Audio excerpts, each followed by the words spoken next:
Welkom by die Sepcast, die tuiste van die nommer 1 netwerk vir jou lewe. Dis vir ons stadiger dink, dieper kyk en ontdek hoe Jesus nie net toegewerk het nie, maar nou werk. Heuning, dis die smaak wat jy kies, nie die een wat jy verdra nie. Soet, goudkleurig, aantreklik. Dis die tipe ding wat jy wil hê, daar moet meer van wees. En tog, in die Bybel is heuning nooit net oor smaak nie. Dis oor belofte. Eksodus 3, God praat met 'n volk wat vasgevang is, en hy beloof nie net, ek gaan julle uithaal nie, hy sê, ek vat julle na 'n land wat oorloop van melk en heuning. Met ander woorde, verlossing gaan nie net oor ontsnap nie, dit gaan oor oorvloed. En dis belangrik, want baie van ons dink God se plan is net om ons deur moeilike goed te kry, net om te oorleef, net om dit te maak tot môre. Maar God se storie is groter. Hy wil nie net hê jy moet vry wees nie, hy wil hê jy moet leef, regtig leef, 'n lewe wat goed is, wat heel is, wat vol is. En heuning word die simbool daarvan. Maar hier is waar die storie 'n draai vat. Die volk kry nie heuning eers nie, hulle kry die woestyn. Met ander woorde, God se pad beweeg dikwels van bitter na soet en nie andersom nie.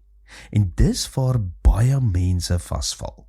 Want ons wil die belofte hê sonder die proses. Ons wil die soet hê sonder die woestyn. Maar God gebruik die woestyn om jou te vorm vir die oorvloed. En dan kom Psalm 119 vers 103 en skuif alles nog verder. Hoe soet is u woorde vir my verhemelte, soeter as heuning vir my mond. Nou is heuning nie net 'n plek nie, dis 'n ervaring. God se woord word nie net iets wat jy verstaan nie, dit word iets wat jy proe. En dis waar geloof verander, want geloof is nie net kop nie. Dis nie net konsepte en idees nie. Dis ervaring, dis lewe, dis iets wat jy begin geniet. Maar, en hier is die verrassing, die Bybel is eerlik oor heuning ook. Spreuke 25 vers 16 sê, as jy heuning kry, eet net genoeg daarvan. Dis amper vreemd, want hoekom sal jy iets goeds nou wil beperk? Omdat selfs goeie dinge gevaarlik kan raak. En hier is die diep waarheid. Die grootste gevaar in jou lewe is nie net slegte dinge nie. Dis goeie dinge wat die plek van God begin inneem.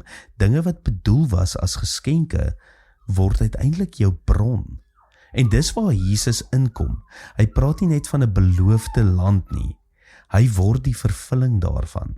In hom word melk en heuning nie net 'n plek nie, maar 'n persoon, 'n lewe saam met hom. En skielik besef jy, die soetste ding in jou lewe is nie 'n situasie nie, dis 'n verhouding. En uiteindelik wys die Bybel vir ons waarheen alles op pad is. Openbaring praat van 'n fees, 'n bruilofsmaal, 'n viering. Met ander woorde, die finale smaak van God se storie is nie bitter nie, dis soet. So hier is die vraag wat dit alles persoonlik maak. Wat probeer jy tans gebruik om jou lewe soeter te maak? Wat nooit bedoel was om jou bron te wees nie? Kies een goeie ding in jou lewe. Werk, geld, sukses, selfs familie, en vra eerlik, het dit begin om God se plek in te neem? En bring dit doelbewus terug na hom toe.